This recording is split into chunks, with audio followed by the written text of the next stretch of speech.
Chapter 9, Boundaries That Help Us Stop Dancing with Dysfunction. It was 1:30 a.m., and I was driving home feeling utterly helpless, foolish, and devastated by my inability to fix the madness.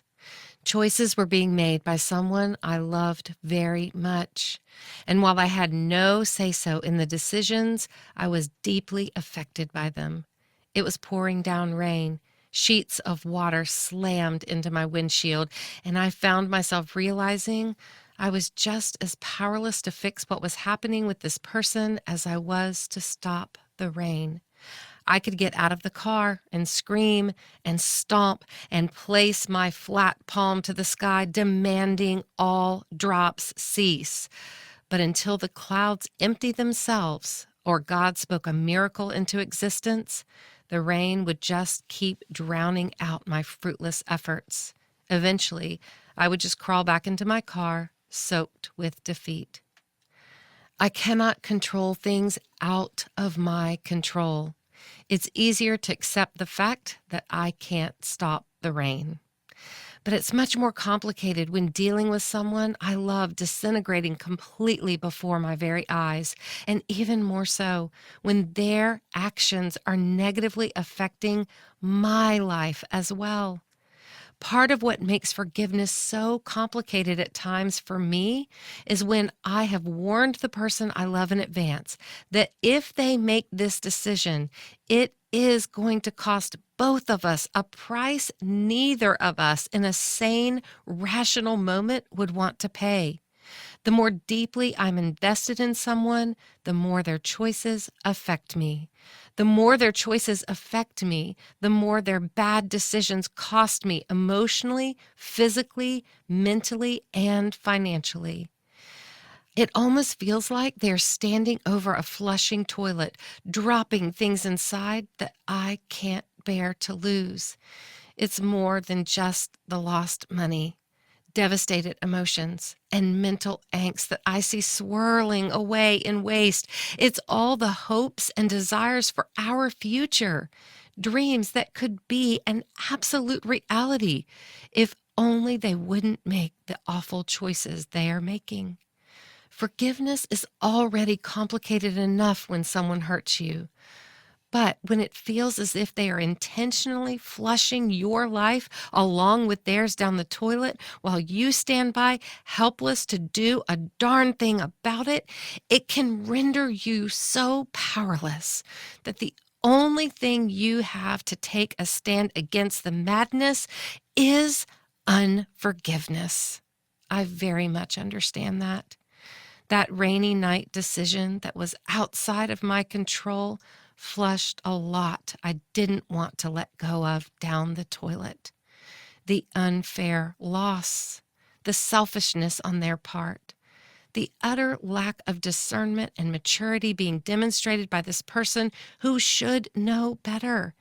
It cost us both in horrific ways, in ways that it would take years of counseling to untangle. Forgiveness would certainly be part of that process, but on that rainy night, forgiveness wasn't even on my radar yet because I was just trying to survive this minute and then the next. I imagine some of you are there right now, just like I was. Maybe a friend you love very much is making a horrific choice in dating someone who is slowly dismantling the very best of who she is. You have done everything in your capacity to warn her, but now she's using your best intentions against you and making hurtful accusations about your motivation. You have always dreamed of a beautiful life together, being in each other's weddings, raising babies, and going on family vacations. But if she stays with this guy, he's not only going to tear her world apart. You can so clearly see how none of those dreams of togetherness will ever be a reality. And you very much fear one day he might abandon her. And you'll be the one she'll come to needing a rescue that will cost you both an enormous amount. You know you will have to forgive a lot when you are called on to step into her world again. Maybe a child you've invested all your best advice and training and love and nurturing in suddenly gets addicted to a substance you know is harmful and destructive.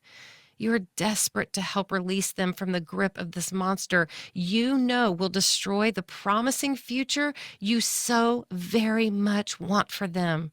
You fear how devastating the circumstances will be when they finally hit rock bottom, and part of the healing process will be forgiving them. Will you be visiting them in jail, at a homeless shelter, a treatment center, or worse yet, a morgue? Dear God, how much will this devastation I'm going to have to one day forgive cost my family? Maybe your spouse is making decisions that are suspicious and chaotic and shocking. It's not that you want to believe the worst, but you can't make sense of what they're doing and the excuses they're giving. Your discernment is sounding the alarm, but you can't quite fill in the gaps of details. But what you do know with certainty is something isn't right. You want with everything in you to stop this. You've seen other couples go through it where the price paid on every level haunts all involved for decades to come. It feels like a potential dismantling of the very foundation of your life. How can you even think about forgiveness when the fallout will have irreversible consequences and potentially last the rest of your life? Destructive choices always affect more people than just the one who makes them. They also impact all those in relationship with them. So, I want to set up this chapter to show what to do when survival is our focus, but forgiveness will be our eventual reality.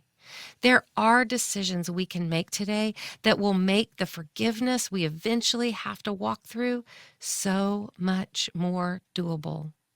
When someone is making destructive choices, it's usually because they're hurting. As I've stated over and over, hurting people will hurt other people. When we recognize this, we can invest our energy in one of two directions. The first direction is we can draw appropriate boundaries. This is not to shut people out, but rather to shield ourselves from the consequences of their hurtful behaviors affecting us more than them. The other direction is to try and change that person who, by the way, will only grow more and more difficult with every tightening grip of your attempted control. And even if you were successful, the most you could ever accomplish is behavior management. Most of us would agree that it isn't really possible to change another person.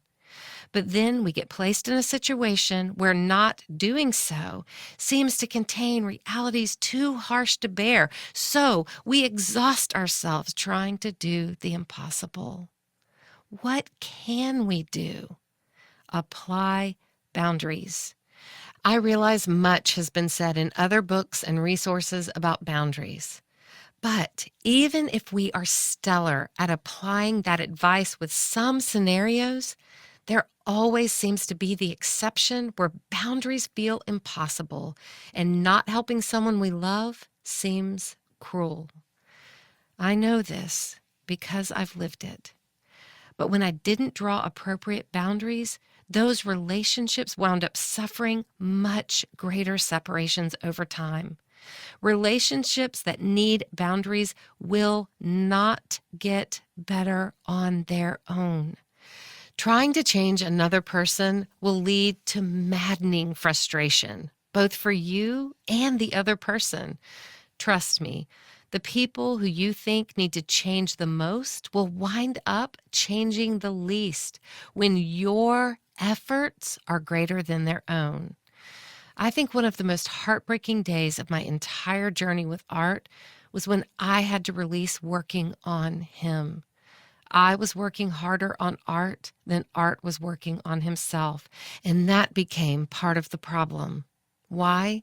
Because true heart change, a lasting transformation, If the other person doesn't personally pursue it, they'll never be able to keep choosing better behaviors for themselves. And the minute you let them out of your cage of control, they'll get worse, not better. And not only will they get worse, but so will the situation. And even more tragic, so will you. Please don't miss that last statement. When you empty all your emotional, physical, financial, or relational resources to help another person who doesn't want to be helped, you will become more and more unhealthy in the process. The more you allow their actions to cost you, the greater the debt will be that you eventually have to forgive. This situation has already cost you enough. If you keep handing over more and more, it will be the most draining experience of your life. In the end, you will have used up everything you have and find yourself crying in a heap of frustration at best, devastation at worst. It truly is one of the most heartbreaking moments of anyone's life when they have to release a loved one to the consequences of their own choices. But it's also the only chance that either of you have to get any better.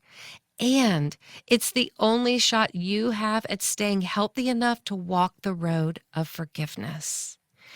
Even though I'm not typically a controlling person, I can kick into rescue mode very quickly. I know the experts say when faced with times of extreme conflict, fear, or anxiety, people go into fight, flight, or freeze mode. I believe I have a fourth type of reaction, freak out.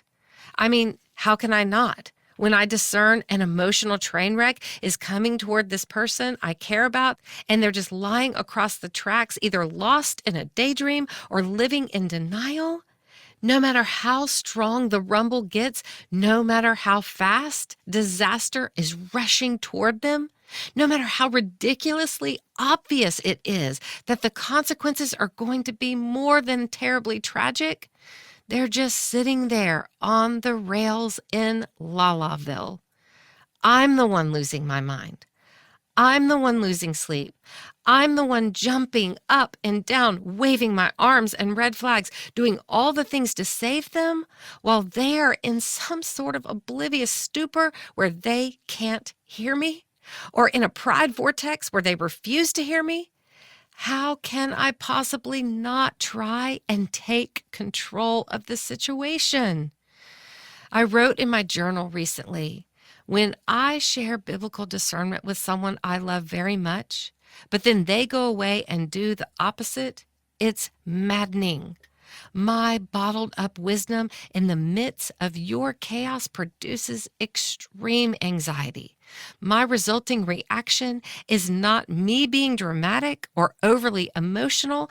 I'm simply trying to save your life. But saving someone isn't possible if they don't agree they need to be saved. Even if I get them off these tracks in this moment, they'll climb right back on them tomorrow.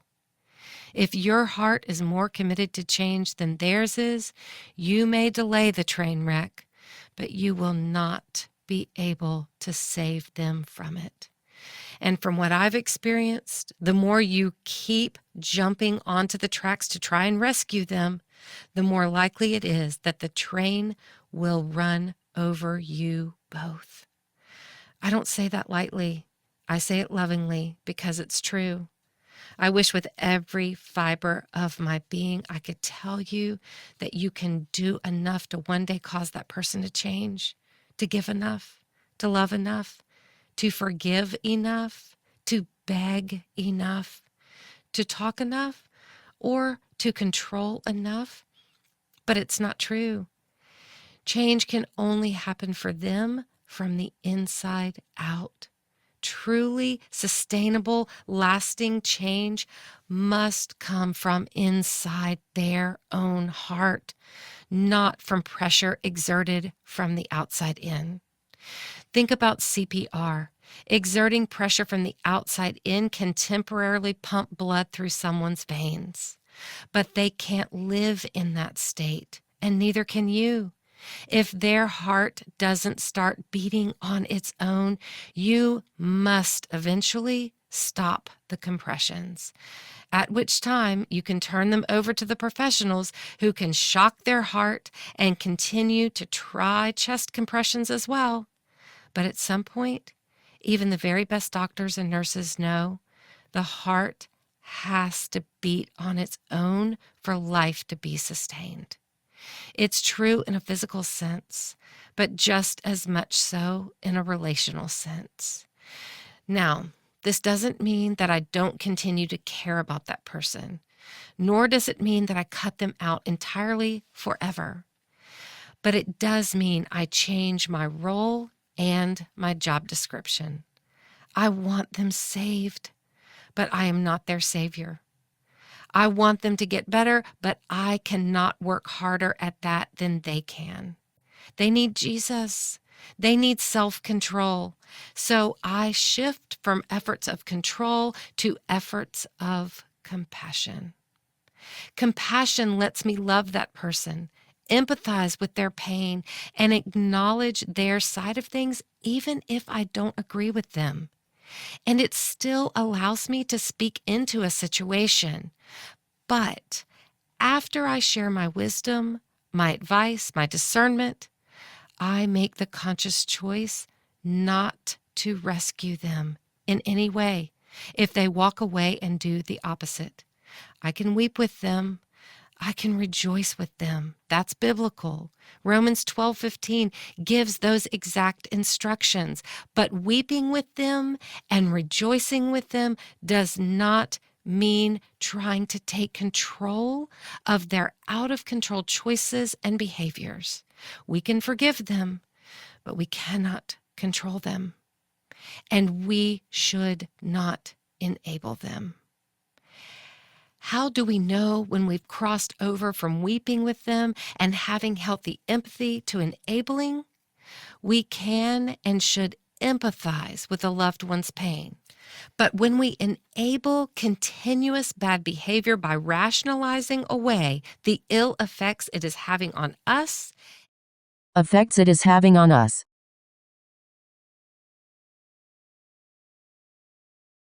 and fantasize about the day they finally come to their senses and deem us their hero, we are in dangerous territory.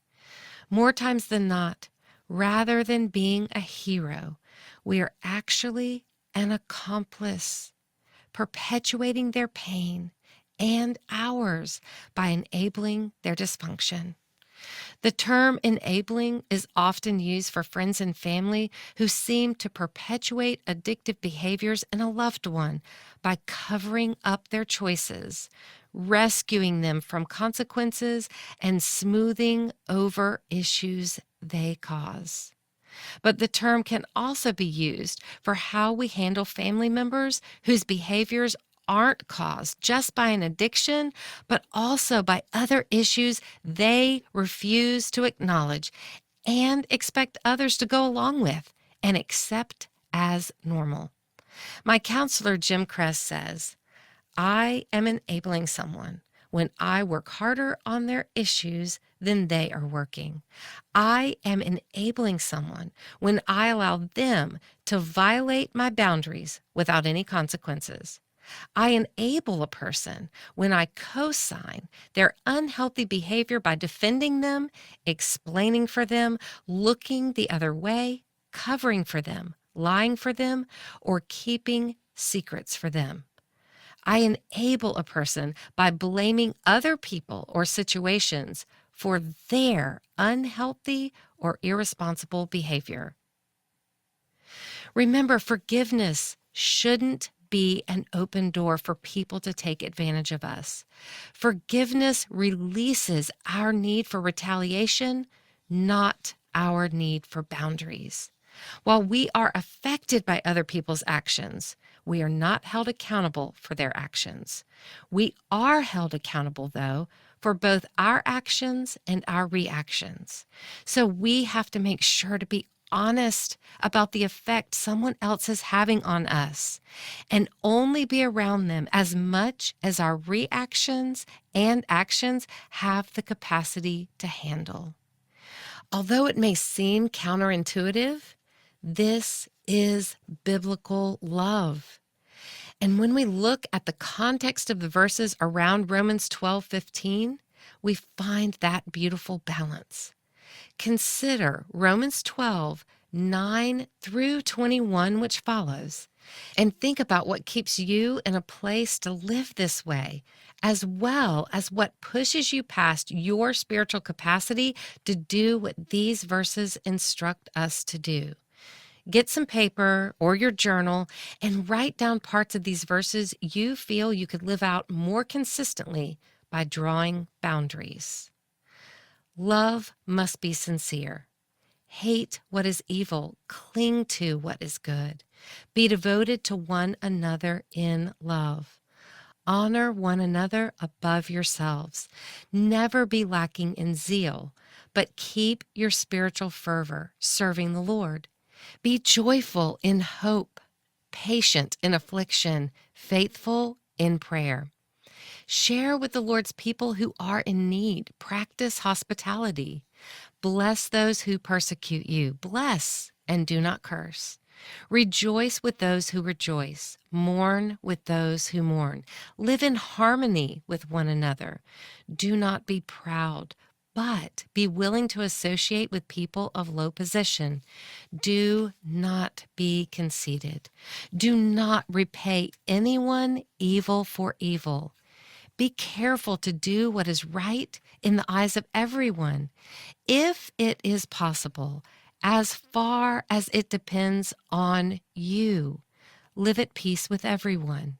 Do not take revenge, my dear friends, but leave room for God's wrath.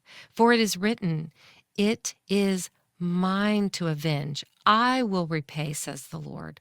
On the contrary, if your enemy is hungry, feed him. If he is thirsty, give him something to drink. In doing this, you will heap burning coals on his head. Do not be overcome by evil, but overcome evil with good. Remember, we are working toward keeping our compassion for others without slipping into having out-of-control reactions to their out-of-control actions. I know this is hard. This is something I'm learning to do right alongside of you. And it seems just when I think I'm making progress, I'll have a setback. Right now, I have 2 gallon-sized baggies stuffed full of ripped up papers sitting on my dresser. Why? So glad you asked. Insert all manner of blushing and cringing on my part. Instead of doing all that I know to do in this chapter, a situation happened recently where I lost it. Some important documents came in the mail one day. In my defense, my name was included on the envelope. But the minute I opened the envelope and started reading through the contents, my blood pressure skyrocketed. One of my people was moving forward with something I deeply disagreed with. I had absolutely vocalized my many reasons to shut this idea down. I couldn't believe they weren't listening to me.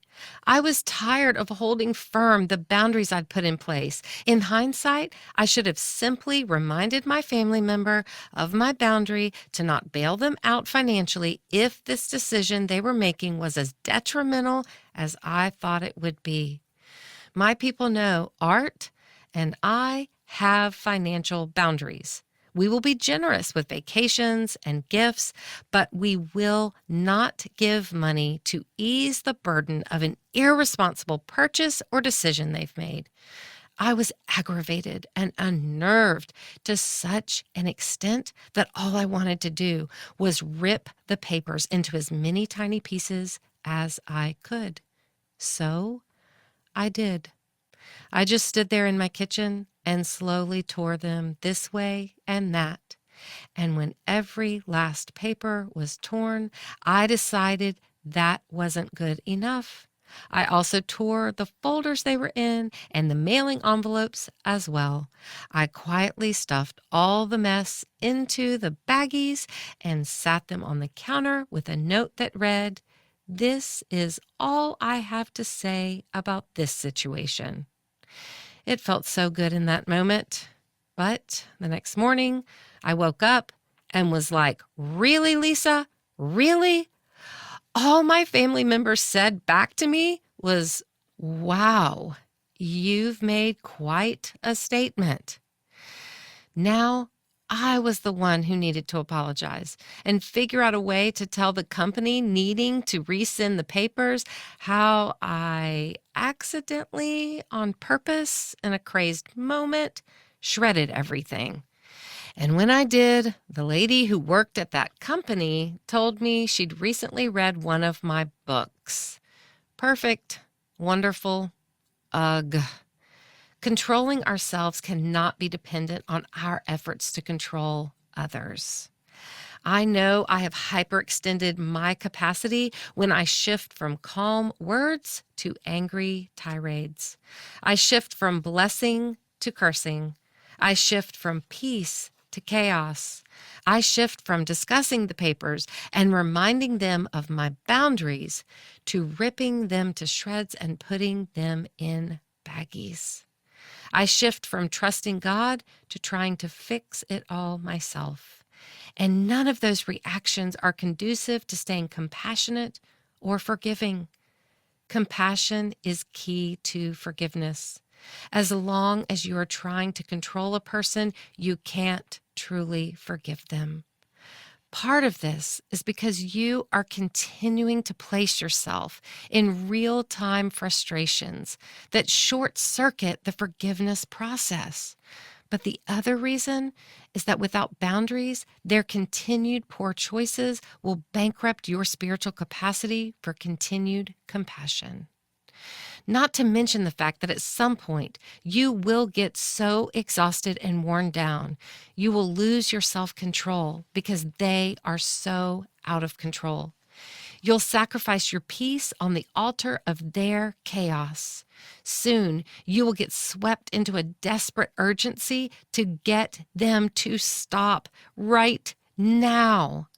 And we all know acts of desperation hold hands with degradation. I'm preaching to myself because I've got the tendency to downgrade who I really am in moments of utter frustration and exhaustion when I don't keep appropriate boundaries. Boundaries aren't to push others away. They are to hold me together. Otherwise, I will downgrade my gentleness to hastily spoken words of anger and resentment. I will downgrade my progress with forgiveness to bitterness. I will downgrade my words of sincerity to frustrated words of anger, aggression, or rude remarks. I will downgrade my attitude for reconciliation to acts of retaliation, not because I'm not a good person, but because I'm not a person keeping appropriate boundaries. And boundaries are 100% my choice, not theirs. Therefore, a much healthier place to exert my energy is with choices I can make to stay healthy while still staying available to offer as much compassion as my spiritual capacity will allow, and staying humble before the Lord, asking Him to grow me and mature me so my spiritual capacity will stay ever increasing. So, how do we apply this practically? Remember, because we are talking about compassion being extended in the midst of relationship difficulties, this isn't going to suddenly fix things, nor is it going to mean the person we're drawing a boundary with is suddenly on our side of things and stops doing what we've expressed is a major concern. Nor are these boundaries going to be seen by all parties involved as beautiful additions to our relationship landscape. But for the sake of progress, here are some good questions to consider. What kind of person do I want to be? Not just in this relationship, but consistently in all my relationships. What do I need to do in this relationship to stay consistent in my character, conduct, and communication?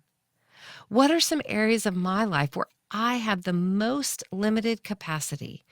Examples at my job, in parenting, during the holidays.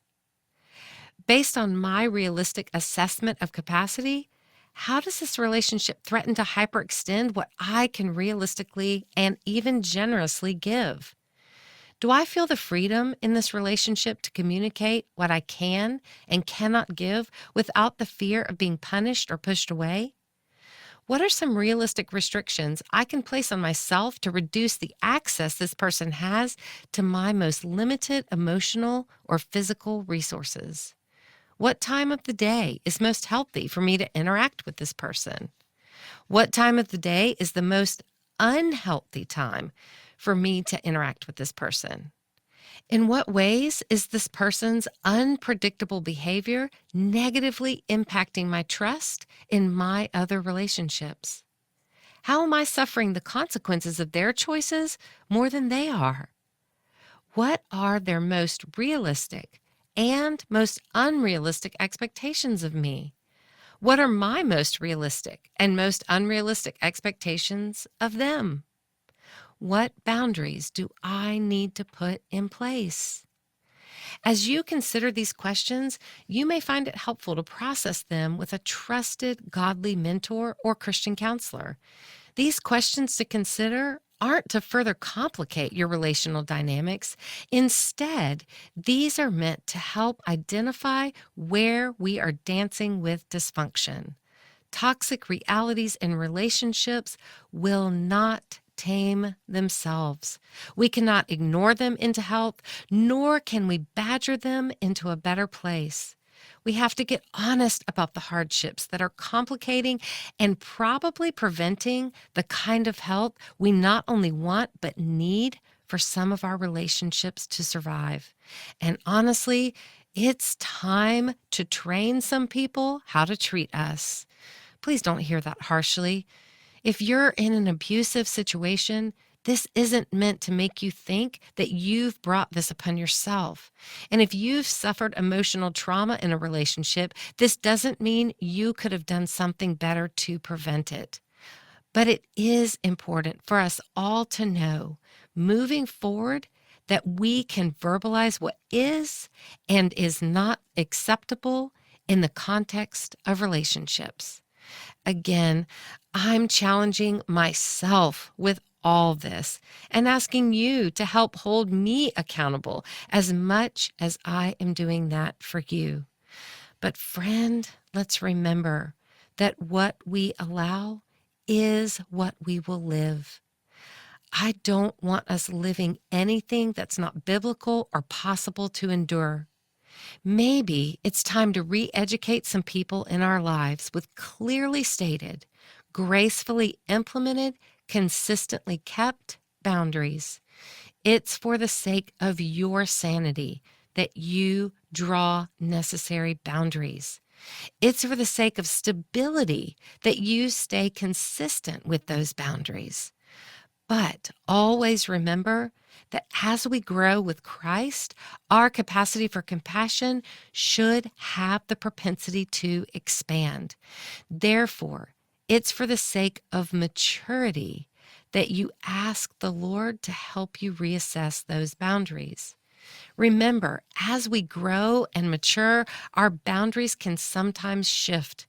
Maybe the relationship gets healthier, or maybe your spiritual capacity allows for this person to have more access to your compassion. Or maybe forgiveness has done such a beautiful work that more and more reconciliation requires fewer and fewer restrictions. Again, assessing this with a trusted advisor will help this be a practical decision based on health and bathed in prayer, not an emotional response too easily rushed into. Setting healthy boundaries is for the sake of freedom and growth and reestablishing healthy relational habits for all parties involved. Again, it isn't to keep the other person away. It's to help keep yourself together.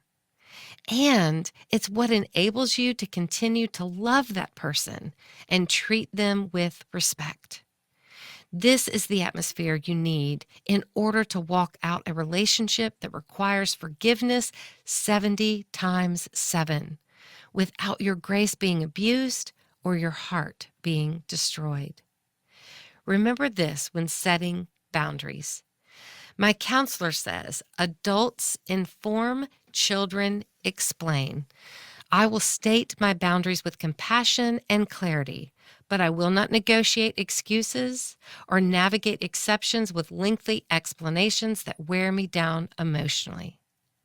I can mute someone's social media account that triggers unhealthy reactions when I see them. This may be a better first step than unfollowing them. But if unfollowing is more appropriate, then I can make that choice. I will not sweep lies under the rug or help another person cover up their bad behaviors. I will clearly communicate what my parameters are around this type of behavior that diminishes my ability to trust. I can say no. I must not confuse the command to love with the disease to please. I can be honest about what I can and cannot give. It doesn't make me a bad person to communicate the reality of my capacity. Dysfunction diminishes my capacity in every area. Boundaries increase my ability to function with more regularity within the capacity I have. When I sense their actions are constantly having a negative impact on my mood and reactions, I can reduce their access to my most vulnerable emotions and limited resources. I'm not just doing this for myself. I'm also doing this for the other people I do life with. It is unfair for someone who isn't respecting my boundaries to constantly send me into a funk and risk me taking it out on others. I can choose not to engage in conversations that encourage the emotional spiral. Processing the situation with a few trusted advisors can be healthy. Processing with anyone who only wants the juicy details is slander and will take me into the pit of gossip. I will not crumble if the other person accuses me of wrong intentions when I set boundaries. Instead, I can firmly say, please hear me speak this in love. I will respect your choices, but I need you to respect my choices. Communicating my boundaries is not being controlling or manipulative. It is bringing wisdom into a complicated situation. As we close out this chapter, I want to reiterate that this isn't easy, but it is possible. Pray through what part of this chapter is meant for you today.